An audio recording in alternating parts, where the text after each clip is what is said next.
AG37 अब फरीद आ रही है 4566 के साथ, 4 घंटे लेट आ रही है।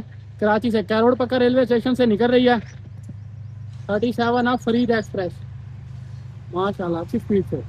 VU20 जबरदस्त।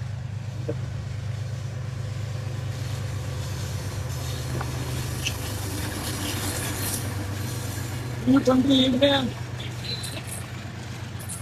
माशाल्लाह। VU20 क्या बात है।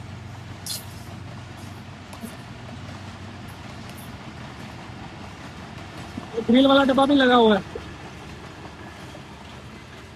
जबरदस्त।